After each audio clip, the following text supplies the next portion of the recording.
With a vocal range that could rock the heavens and a passion for faith-driven artistry, David Phelps has been the golden voice of gospel music for years.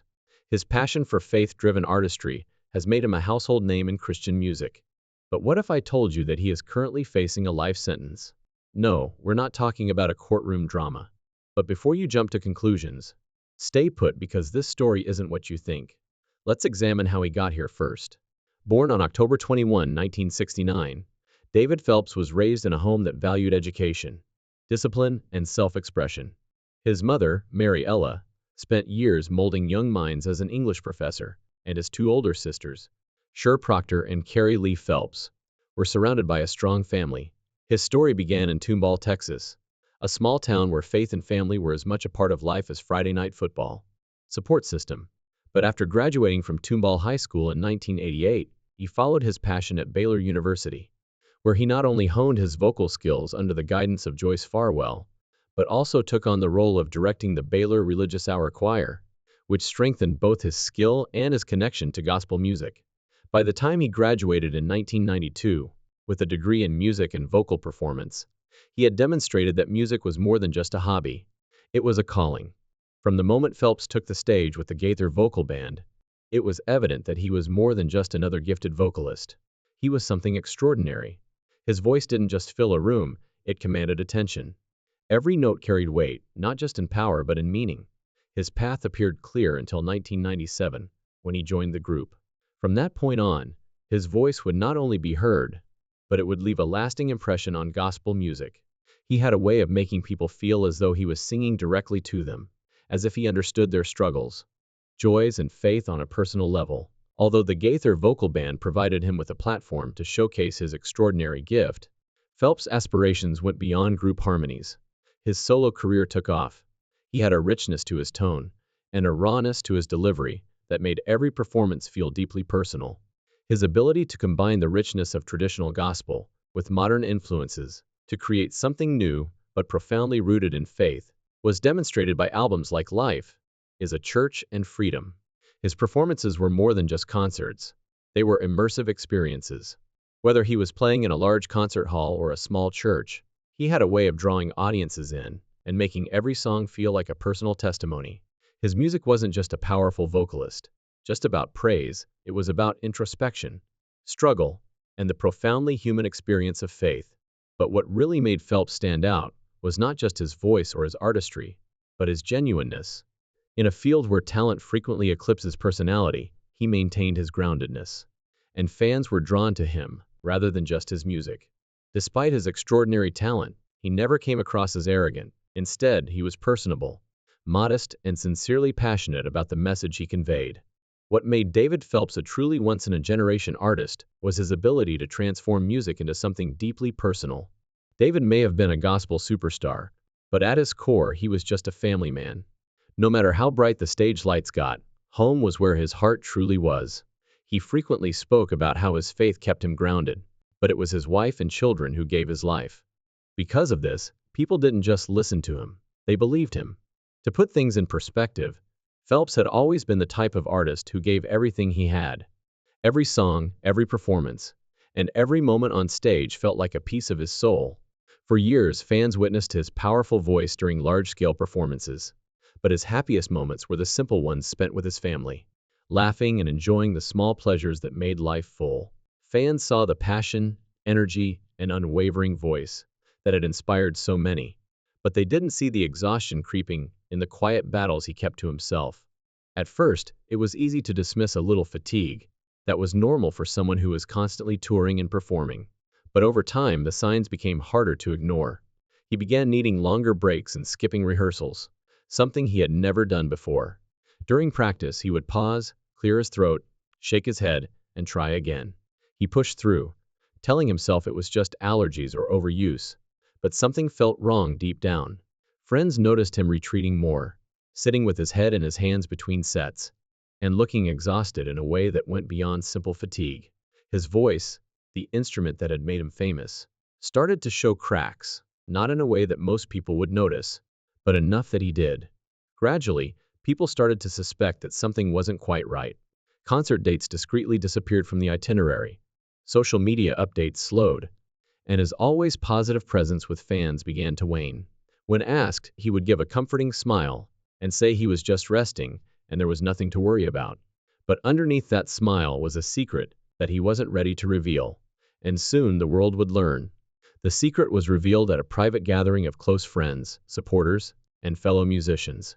What was supposed to be a small celebration and musical evening turned into a moment that no one in the room would ever know. Never forget that David took the stage, greeted the audience, and then, rather than singing, he spoke. The room instantly changed as hushed smiles faded, and an uncomfortable silence took over. Everyone could sense that something was amiss when the words were spoken. He had been dealing with a serious health condition that was threatening not only his energy but also his voice, which had defined his life. Some people wiped away tears, while others sat motionless, trying to process what they were hearing. This was David Phelps, the man whose music had inspired and given hope to so many, and whose voice had sounded almost otherworldly.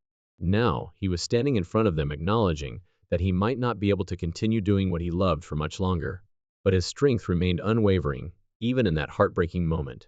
He spoke with the same conviction that had always defined him, making it clear that although this battle was real, it was not the end. As anticipated, the news of David Phelps' revelation spread quickly, reaching every corner of the gospel music world and beyond. Fans who had followed his journey for years found it difficult to process what they had just learned, the voice they had relied on in their darkest moments. As he finished, there was no grand performance, no triumphant final note, just a man standing on stage honest, vulnerable, and unwavering in his belief that his story wasn't over yet. Social media became a flurry of emotion, as people shared prayers, memories, and supportive messages about how his songs had helped them through their own struggles. Some reminisced about their first time hearing him sing, while others relived their favorite performances, unable to comprehend that those powerful vocals might soon be a thing of the past. It wasn't just fans who reacted, though. Fellow gospel artists also responded. It was evident that David Phelps was more than just an artist. He was an inspiration to countless people through his music and his lifestyle choices. As the world processed the devastating news of David's death, musicians and even those outside the Christian music industry publicly expressed their admiration for him, calling him one of the most gifted voices of his generation. Many talked about his impact, not only as a singer, but also as a person whose kindness, humility, and unwavering faith had left a mark on everyone he met. His own life took a sudden and unexpected turn. For a man who had spent decades traveling and bringing worship to life through song, stepping away felt like losing a piece of himself. At first, the abrupt shift was startling, because he was used to waking up in a different city, getting ready for another performance. His once packed schedule that had dictated every move, including tours, rehearsals, recordings, and interviews, was suddenly empty. Concerts that had been booked months in advance were now canceled, and tickets were refunded, leaving fans disappointed but understanding. Feeling the excitement of taking the stage and seeing thousands of faces looking up at him, ready to be moved by the music. But now there were no flights to catch and no arenas to fill. His days, which had previously been ruled by sound checks and set lists, were now filled with quiet moments of introspection. He found himself in a place he hadn't been in years, and he had no immediate plans to leave. If there was one thing that kept him steady during the uncertainty, it was his family. His wife and kids, who were always his biggest supporters, became his greatest source of. Though he had always placed a high value on his faith, this moment forced him to rely on it in ways he had never done before. He spent more time in prayer seeking guidance and trying to understand what the future might look like. They comforted him by reminding him that, although music had played a significant role in his life, it wasn't the only thing that defined him. He was a husband, father, and man of faith before he was ever a singer. Numerous musicians had to abandon their craft because of health concerns, but this didn't make it any easier. Behind the scenes, industry insiders speculated about what this would mean for his career. Would he still record music if live performances were no longer an option? Would he take on a new role, perhaps writing songs for others, mentoring up-and-coming artists, or finding other ways to share his gift? There were a lot of questions, and nobody knew the answers. The main question for fans was whether David Phelps would ever return. Some clung to the hope that he would return to the stage after resting and recovering, while others worried that this might be the end of his singing career as they knew it.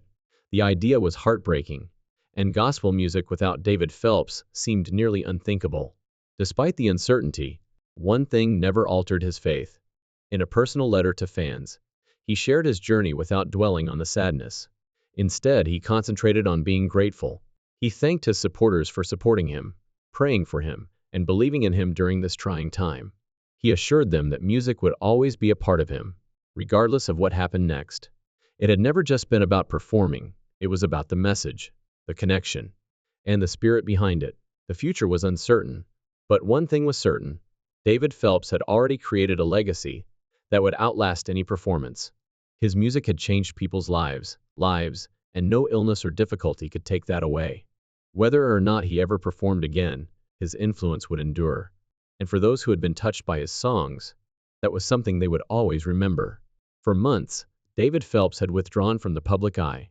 His regular updates, which were full of introspective thoughts, behind-the-scenes photos, and words of support, had stopped. Fans who had followed his every step for years were constantly refreshing his pages in an attempt to find any indication of what was going on. But nothing materialized. His fans were initially reassured that he was probably taking a well-earned break after years of non-stop touring and recording. But as the weeks and months passed without any word, anxiety increased. Speculation flooded fan forums and comment sections, with some wondering if he had decided to quietly stop performing altogether, or if he was battling an illness. Finally, just when the uncertainty became intolerable, a brief and direct message appeared on his official pages. Merely asked fans to join him for an announcement. There were no explanations or details, just an invitation that sent a wave of excitement through the gospel music community. On the day of the announcement, thousands of people watched, holding their breath as the screen went from black to white. David Phelps was sitting in a softly lit studio, his expression calm but bearing a weight that hadn't been there before. The months away had changed him.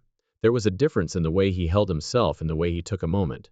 When he started speaking, it became evident how much he had been carrying. The previous months had been some of the hardest of his life. Behind closed doors, he had been going through battles that no one had seen, battles that had made him question everything. The energy that had always defined him on stage had become more subdued.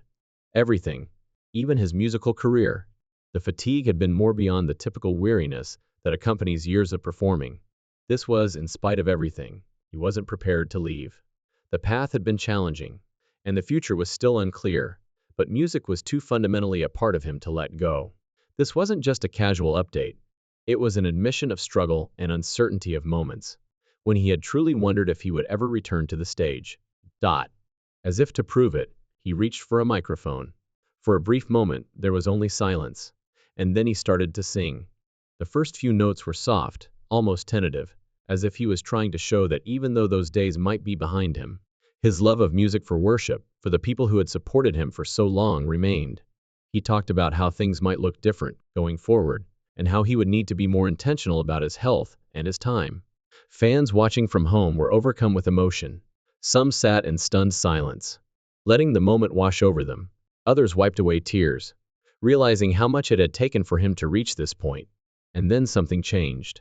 The power, the emotion, and the unmistakable richness of his voice poured out, filling the room in a way that made it clear that this wasn't just a performance, but a statement. Social media was ablaze with messages of support, with people expressing their relief. David Phelps's voice, the very force that had moved and inspired so many, had not diminished. His passion for music, his unwavering faith, and the deep connection he had with his audience were all still there. Even if the stage lights dimmed and the crowds fell silent, his voice would always find a way to reach those who needed it most, whether through concerts or other means.